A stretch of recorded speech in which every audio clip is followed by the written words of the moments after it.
Good morning friends, welcome to my channel अनोखी मोहब्बत और आप देख रहे हैं अनकंडीशनल लव। लास्ट पार्ट में हमने देखा था कि संजना रिद्धि के साथ बैठ के लाइब्रेरी में क्विज़ की तैयारी कर रही रहती है, बट वो क्विज़ की तैयारी नहीं करती है।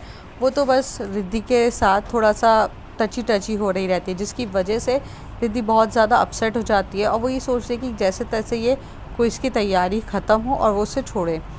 दूसरी तरफ जो कायरा रहती है वो अपने रिसॉर्ट में बहुत इन्जॉय कर रही रहती है और काफ़ी ज़्यादा मिस भी कर रही रहती है रिद्धि को। अब उसके आगे ये दिन भी उस तरीके से पूरी दिन निकल जाता है। पहले तो जो रिद्धि है रश्मि के साथ शॉपिंग करते हैं, क्योंकि जिया का बर्थडे रहता है। बर्थडे के लिए बहुत सारी तैयारियां जो रश्मि कर रही रहती है, जिसमें रिद्धि उसका साथ देती है। तो उस रात तो ये पूरी निकल जाती है। नेक्स्ट डे जो रिद्धि रहती है वो कॉलेज के लिए निकल जाती है, और जो कायरा अपना पूरा टूर ख़त्म करने के बाद अब वो भी घर के लिए निकल जाती है। जब वो घर के लिए निकलती है तो उसे बहुत टाइम हो जाता है, कुछ अराउंड 12 बजे वो लोग वहाँ से निकलते हैं। 1.5-2 घंटे का रास्ता रहता है, तो 1:30-2 बजे तक वो यहाँ पे पहुँचते हैं। कायरा को डायरेक्ट घर जाना चाहिए था, लेकिन उससे रहा नहीं जा रहा था रिद्धि के बिना। रिद्धि उसके लिए इतनी ज़्यादा ज़रूरत हो गई थी, जैसे कि ऑक्सीजन। जीने के लिए जिस तरीके से ऑक्सीजन ज़रूरी होता है, उसी तरीके से वो बहुत ज़्यादा ज़रूरी हो गई थी। तो वो तनु को बोलती है, यार मुझे यहीं पर छोड़ दो, कॉलेज में मैं चली जाऊंगी। तो कहती है कि यार अपन थके थकाए हैं, अपन नहीं जा सकते, अपन पहले घर जाएंगे, फ्रेश होंगे। तभी कायरा बोलती है, प्लीज़ तनु समझना यार। तो तनु उसको बोलती है, यार पर मैं कैसे बोल दूँ ड्राइवर को यहाँ रोकने के लिए, बोलना तू।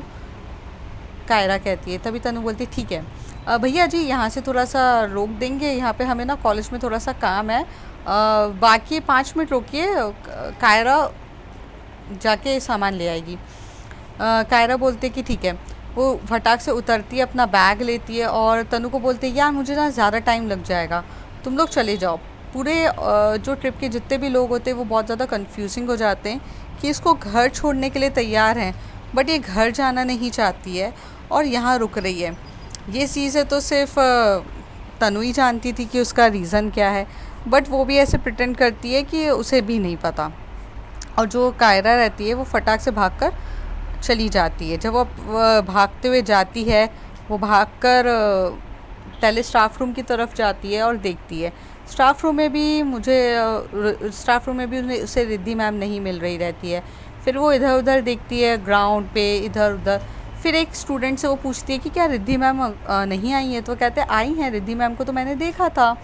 तो कहती है कि आपको पता है वो कहाँ मिलेंगी? तभी वो बोलते हैं कि हाँ, रिद्धि मैम एक्चुअल में ना मैंने उन्हें जाते हुए देखा है। तो वो पूछती है, कहाँ पर देखा है आपने जाते हुए? तो वो लड़की रिद्धि को बताती है कि लाइब्रेरी के पास देखा है। जब रिद्धि लाइब्रेरी में संजना के साथ उसे पढ़ा रही रहती है। हालांकि उसका पूरा दिन ऐसे ही जाता है। पहले वो लेक्चर्स लेती है, लेक्चर्स लेने के बाद उसे जो फ्री टाइम मिलता था, जो इसमें वो अपना वक्त बिताना चाहती थी, लेकिन अब प्रिंसिपल सर ने उसको क्विज़ की तैयारी करने के लिए, और कॉलेज वो रिप्रेजेंट कर रही थी, इस वजह से उसे इस चीज़ में डाल दिया रहता है। तो ना चाहकर भी रिद्धि को संजना को पढ़ाना पड़ता है।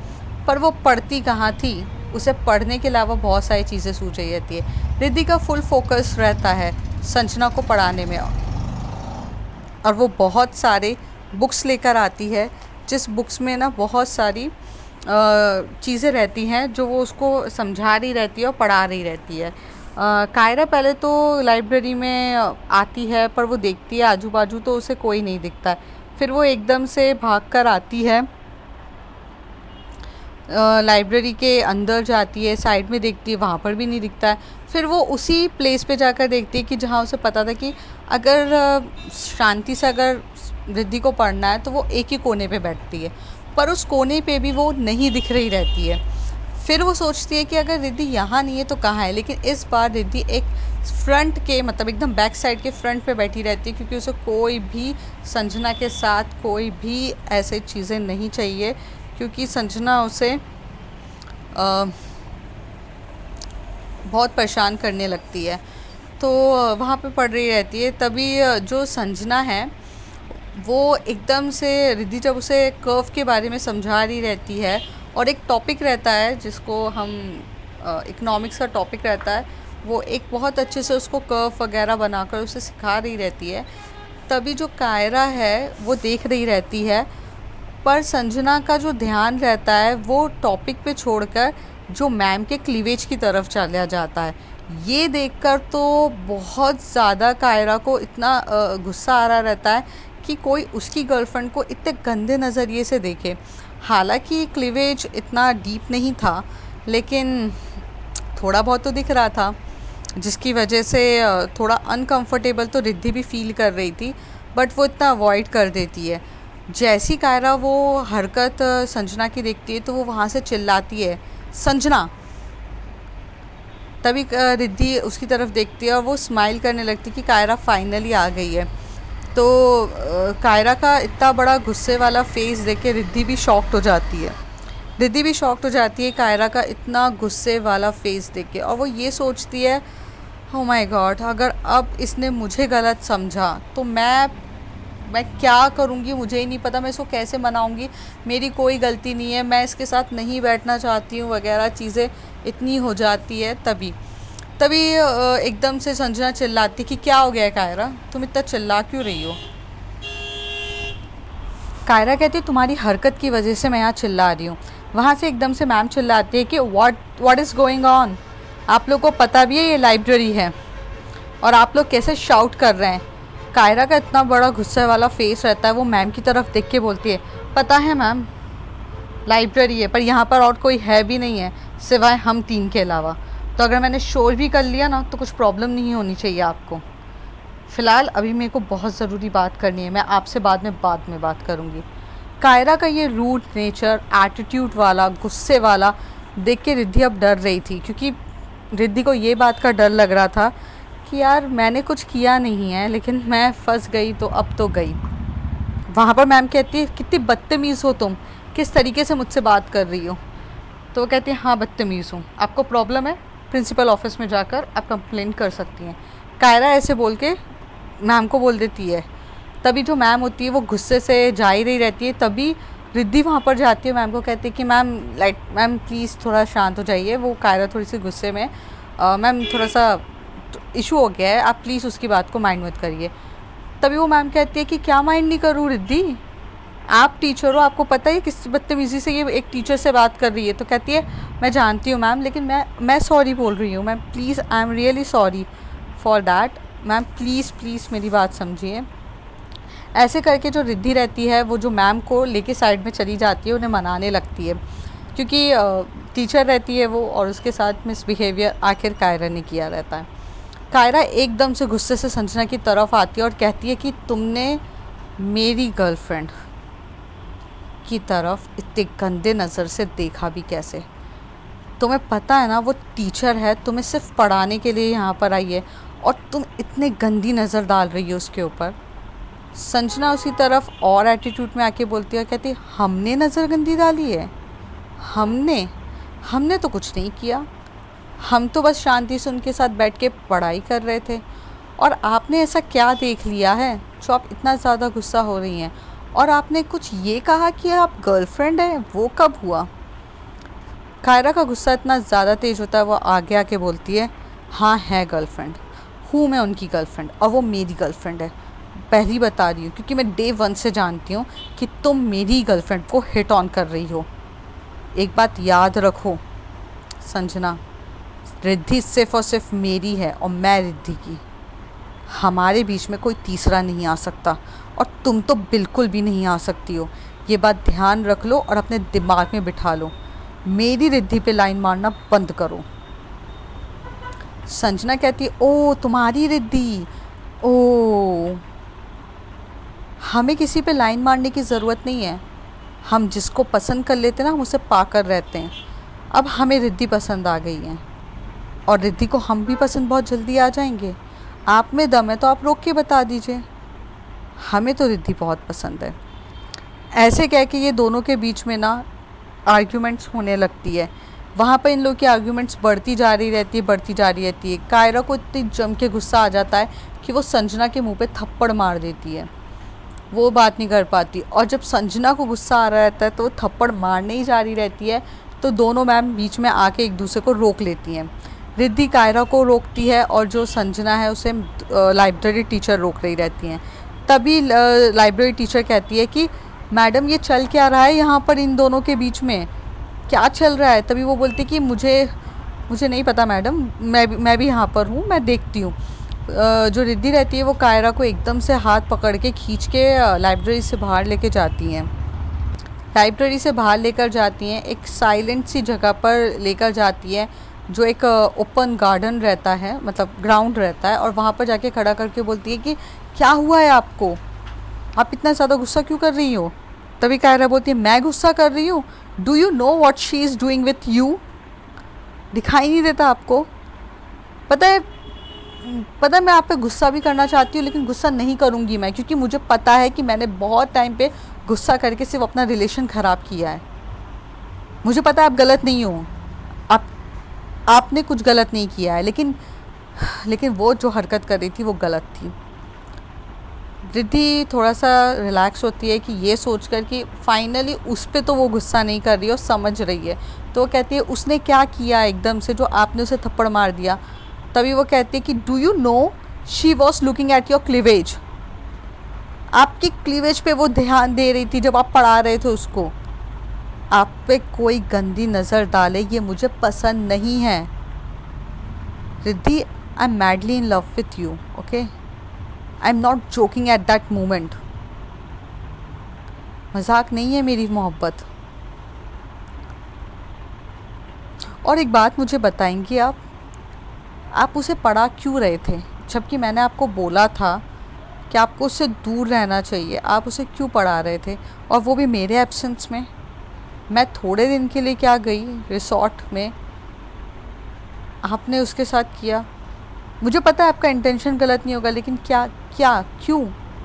रुक जाते 2 दिन ऐसे कर लेते, मैं भी तो साथ में बैठ के पढ़ती ना, हम तीनों बैठ के ग्रुप स्टडी कर सकते थे। लेकिन आपने उसको अकेले पढ़ाने की क्यों गुस्ताखी करी। इस बात पे तो मेरा गुस्सा होने का हक बनता है ना, गर्लफ्रेंड हूँ आपकी, इतना तो मेरे पे गुस्सा होने का हक पूरा है। रिद्धि थोड़ी देर शांति से देखती है और कहती है पानी पियोगी आप। तो कायरा को थोड़ा गुस्सा आ रहा रहता है, पर वो कहती नहीं मुझे नहीं पीना है, आप मुझे बता रहे हो कि नहीं। रिद्धि कहती है कि एक्चुअली कायरा मैं थोड़ा फंस गई हूँ। जैसी ये थोड़ी सी नम वॉइस सुनती है कायरा, तो वो कहती है कि फंस गई हो आप, कैसे, I mean did she is blackmailing you for the something. तो रिद्धि कहती नहीं, ब्लैकमेल तो नहीं, बट काइंड ऑफ। कायरा कहती है what do you mean by kind of, just can you explain me. Riddhi कहती है अरे क्विज कंपटीशन होने वाला है, there is a quiz competitions और ओलंपियाड। वहाँ पर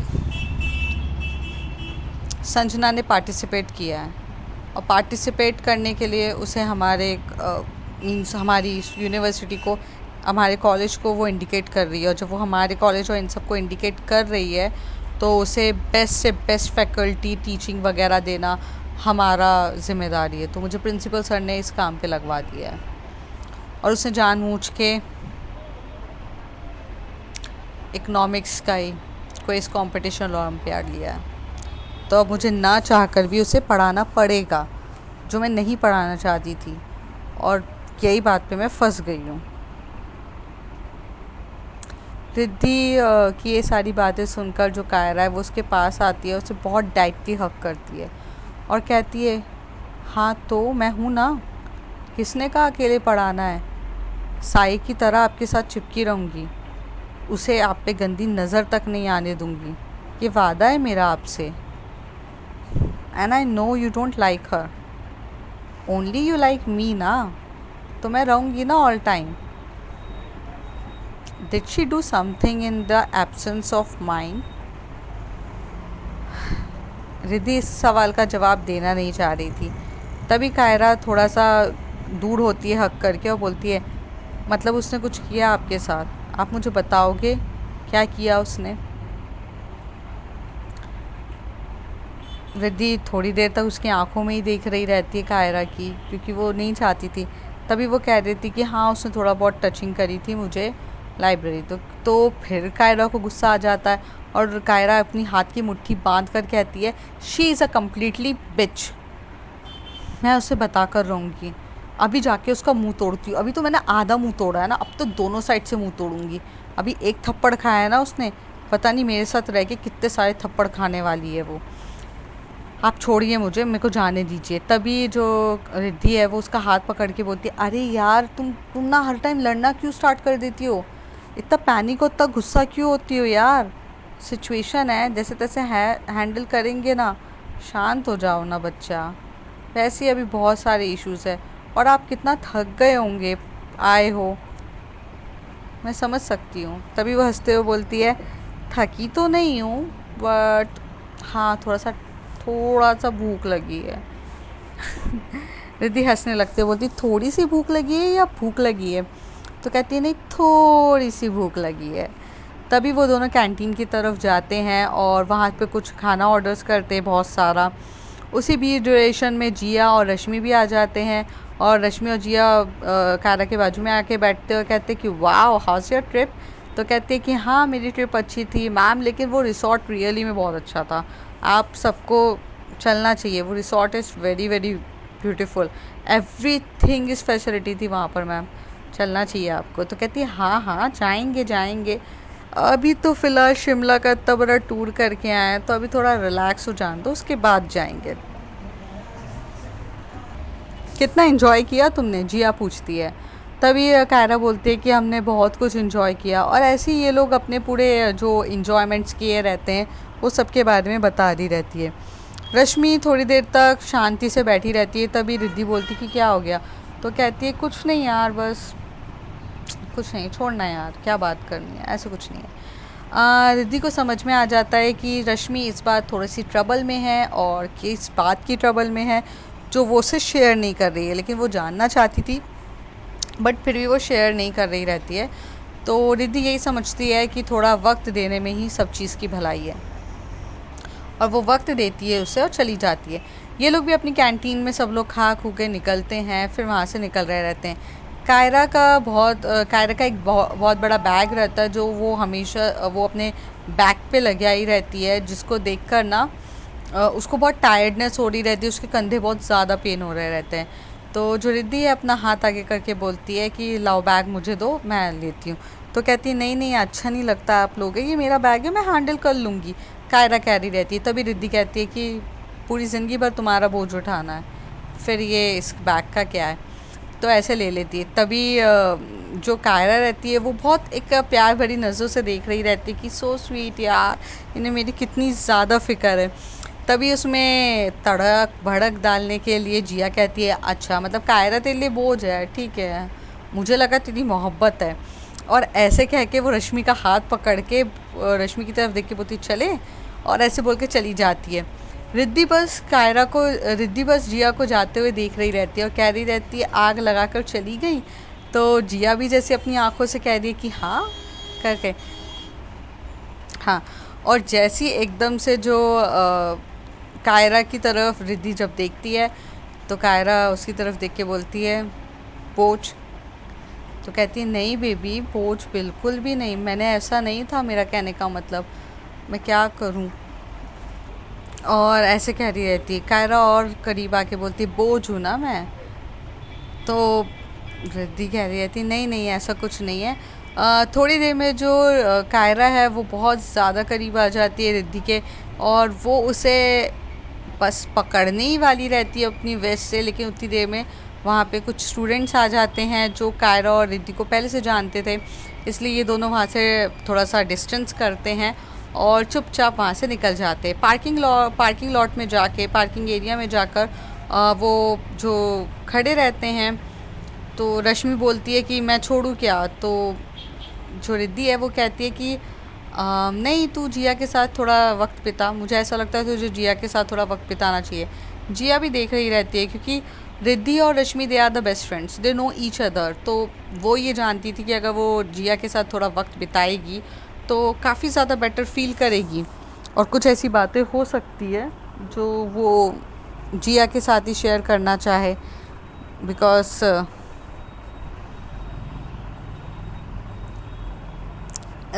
शेयर करना चाहे ऐसे।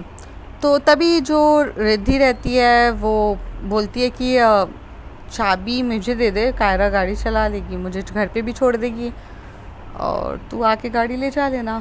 तो रश्मि कहती है ठीक है, वो उसको कीज़ दे देती है। फिर कायरा और रिद्धि जो रहते हैं वो गाड़ी में बैठते स्कूटी में और चले जाते। थोड़ी देर के बाद वो लोग पहले निकल जाते, तभी जो जिया रहती है वो रश्मि की तरफ बोलती है baby if there is any issue. तो वो कहती है no baby nothing is like. तो कहती है tell me the truth, if there is any issue we can sort out. पर आप ऐसे क्यों गुस्से में हो, क्या है, समथिंग इज़ बॉदरिंग यू। पर वो कुछ ऐसे बोलती नहीं है। तभी रश्मि फिर भी कुछ बात नहीं बता रही रहती है। तभी जिया क्या करती है, रश्मि को बिठाती है और बहुत से एक गार्डन एरिया रहती है, वहाँ पर बहुत ब्यूटीफुल प्लेस रहती है जहाँ पर रिवर के साइड वाला थोड़ा एरिया रहता है, वो वहाँ बिठाती है और शांति से उसका हाथ पकड़ के बैठी रहती है। रश्मि को भी वो बहुत सुकून मिल रहा रहता है वहाँ बैठ के, और वो दोनों से वैसे कुछ समय तक ऐसे ही बैठे रहते। कभी कभार बोलते ना कि लफ्ज़ों की ज़रूरत नहीं पड़ती है, बट बस तेरा साथ ही हो तो हर चीज़ अच्छी लगती है। वही कुछ रश्मि के साथ हो रहा था। ये बात तो कोई नहीं जानता था कि रश्मि किस बात से इतनी ज़्यादा अपसेट और डिप्रेस्ड हो रही है, जिया भी नहीं और ना रिद्धि भी। वो तो सिर्फ रश्मि जानती थी, पर उसको बेटर फील कराने के लिए उसके दोस्त वगैरह ने कोई कसर नहीं छोड़ी थी। जो रिद्धि रहती है वो कायरा के साथ बहुत अच्छे से बैठ जाती है और ये लोग घर की तरफ जाते हैं। जब ये लोग घर की तरफ जाते हैं, जो रिद्धि रहती है उसे बहुत ज़्यादा कायरा पे प्यार आ रहा रहता है, क्योंकि इतने दिनों के बाद, I mean like two days के बाद ये लोग मिले रहते हैं। ऊपर से जिस तरीके से उसका एटीट्यूड रहता है कि मेरी गर्लफ्रेंड है, इतना प्यार वगैरह हर एक चीज़ है, तो ये सब देखकर ना उसे बहुत ज़्यादा रोमांस सूझ रहा रहता है। तो वो जो कायरा की वेस्ट को ना पकड़े जा रही थी, जैसे ही वो कायरा की वेस्ट को पकड़ती है तो कायरा के अंदर एक अलग सी करंट दौड़ता है और वो एकदम से अपनी गाड़ी रोकती है और वो कहती है कि क्या रिद्धि आप क्या कर रही हैं। तो कायरा तभी रिद्धि बोलती है मैं क्या कर रही हूँ, मैंने तो सिर्फ टच किया है तुम्हें इतनी जम के करंट क्यों लगा। तो कहती है ये जो टच था वो बहुत सेंसुअल वाला टच था, इसकी वजह से मुझे थोड़ा सा अजीब सा फील हुआ। तो कहती ओह फील हुआ अजीब सा, अच्छा कोई नहीं, गाड़ी चलाओ घर जाना है।